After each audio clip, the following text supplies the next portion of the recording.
Hey everybody, Jay Super Awesome here. I'd like to welcome you all to week number 31 of the HORRORman's SlashBack Saturday Challenge. This week's slasher movie theme is terrifying toy slashers, and I will be giving my review for Pinocchio's Revenge.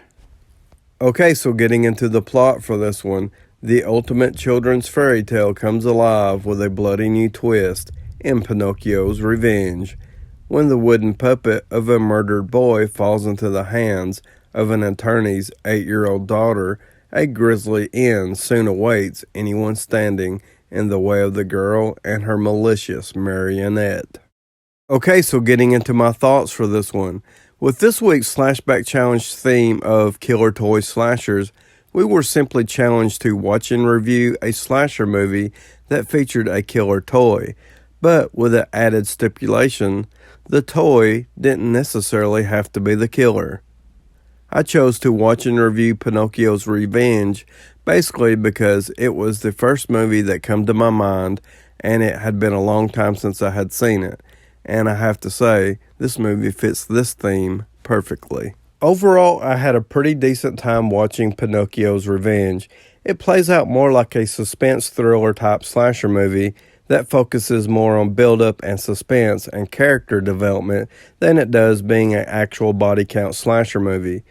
This one is more about the impact of each attack or kill, leaving you guessing who is actually doing it. The movie does have a pretty decent twist ending. The storyline has a little bit of a courtroom drama element to it, and I'm not really a big fan of those type of movies.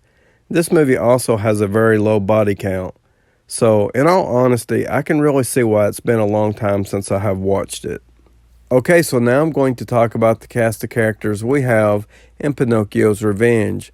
So, the main character of this movie's storyline would be Jennifer, who is a defense attorney. So, basically, she tries to free guilty people. Not really the ideal character you want to carry a movie, but that's what we have in this one. So, Jennifer is the type person whose work takes up a lot of her time. She's not really able to spend much time with her daughter, Sophia. We do find out that Sophia's parents are separated, and this leaves her spending most of her time either alone or with a babysitter.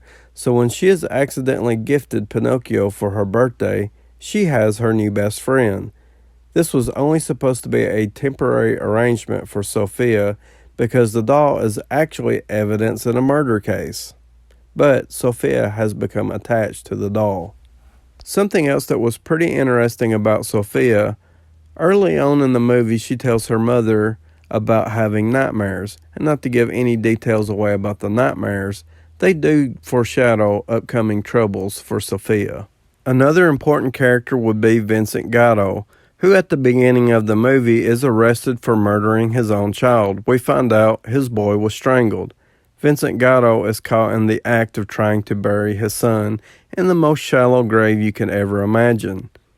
During this same scene, the police also discover the buried wooden puppet Pinocchio. We also find out that Vincent Gotto was the person who made the puppet. This entire opening sequence sets up a lot of mystery and intrigue and was a good way to start off the movie. Of course, Jennifer is assigned to defend Mr. Gotto.